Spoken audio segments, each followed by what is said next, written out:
Thank you very much to our all-day sponsor, Northrop Grumman. We appreciate your support very much. So next up, before we get into our last full session of the day, we're going to have another Macauley winner presentation. So please join me in welcoming David McCord. David McCord comes to us from the Harvard Kennedy School, and he is receiving this award for his work on Europe's Galileo, New Avenues for Diplomatic and Commercial Cooperation. Congratulations to David. Please give him a nice warm welcome.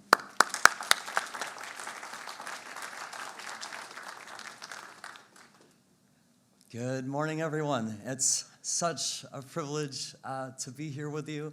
As Jim pointed out, I'm a space policy researcher at Harvard Kennedy School, and thrilled to be here with you today to present on Europe's Galileo, New Avenues for Cooperation in Diplomatic and Commercial.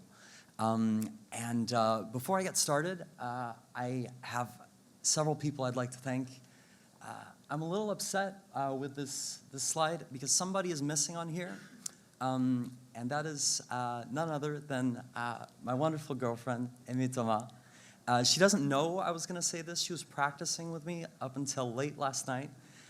She was visiting me in Boston, all the way from the UK.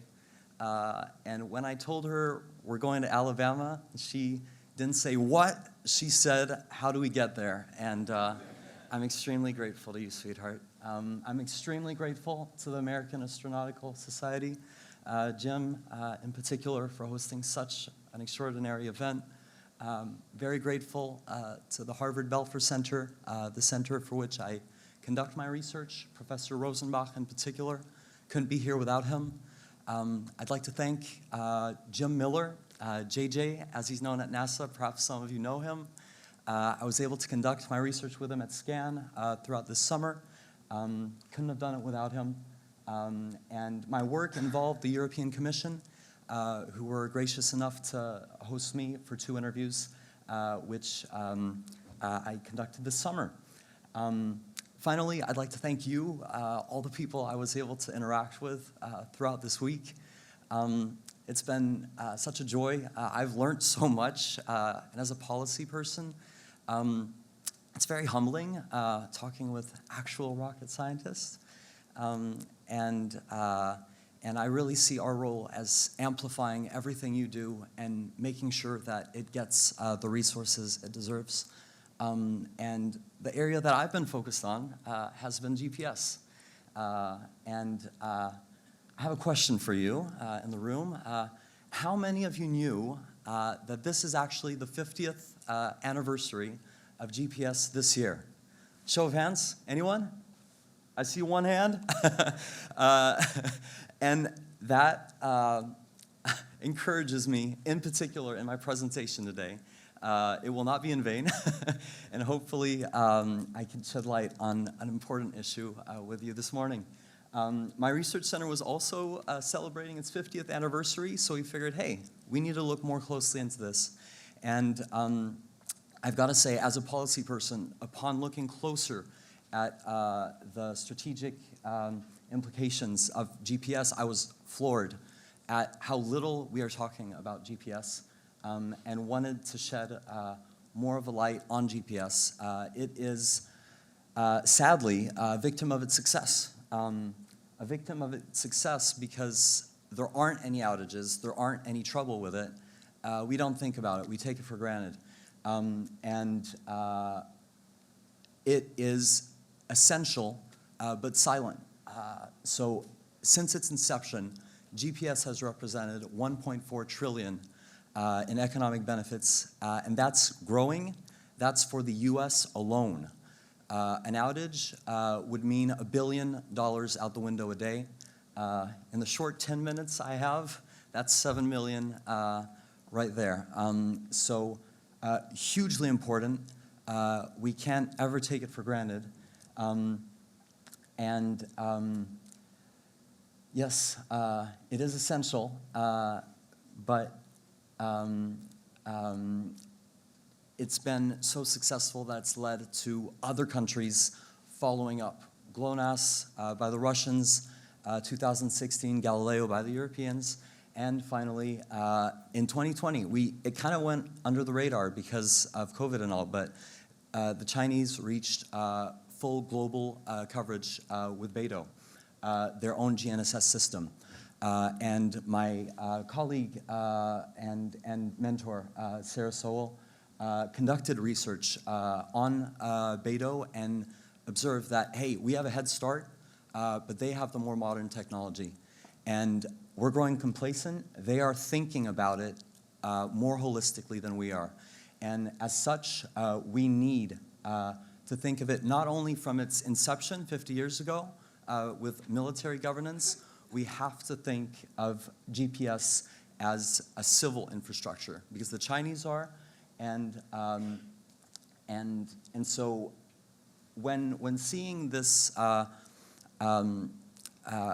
conclusion by my professor, I was like, well, what can we learn from? How do we take this further? And there happens to be a case study that we can draw on to learn from and grow stronger, and that's the European case. So we are coming at this from complete different angles. The Europeans have governed their constellation from the beginning from a civil governance perspective. They do so because they don't have a standing army. So they've thought through this with a commercial lens from the beginning, whereas we really have a heavy military governance, which has gotten us where we are. They ushered it in, but we can't limit ourselves to that, and we really need to take a step back and think, okay, what can we do more? And with that in mind, obviously there is civil governance on the American side, but it's much more fractured. So when we compare these systems, very different origins, however, we have shared values as a common foundation that we can build on. So common values such as freedom, democracy, human rights, rule of law. This is a common basis that we can use to undergird our technology, and that can lead to advances in the diplomatic, the commercial, and the defense uses of each other's technologies. When we think of diplomacy, the European Union has hailed Galileo as a symbol of unity among its nations. Really, it's the biggest infrastructure technological feat of the Union, and they've done a great job at promoting that. Also, from the commercial lens, they are much more proactive in their marketing of it, and it's because they're looking at it from a civil lens at the beginning.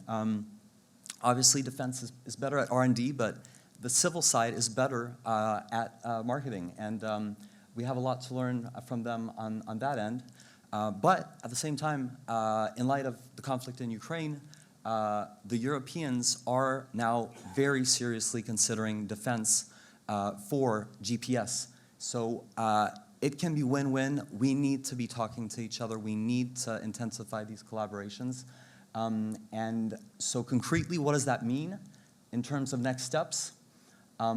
So firstly, we have a cooperation agreement that's been long-standing, 13 years now, and it's being renewed in 2 years. So now's the time to be thinking about these things. And there's one area in particular that the Europeans pointed out to me, which is their new high-accuracy service. America and its companies are the only place in the world that don't benefit from high-accuracy PNT from the Europeans for defense considerations, with the E6 frequency being blocked for those purposes. But those are areas that we can consider. We want to go from a silent to a very loud infrastructure. Infrastructure is where government has its greatest legitimacy, where we do amplify what you do at its best. We're going to have a panel on industry, and they are coming into all sorts of different markets, and we need to be behind that. But infrastructure is where we hold our legitimacy as government actors, and we can't have a catastrophe make us realize just how important GPS is. We have to communicate it. We have to push for it along the way. And one of the ways we do that is through the theme of this very conference, Lunar PNT. This summer, my team at SCAN was working with the Italians, Lugra, with the ESA for Lunar Pathfinder, all these GNSS experiments that will lead us to LEO, Lunar, and beyond. I thank you for your attention, and thank you for this great honor of the Macauley Award. Thank you.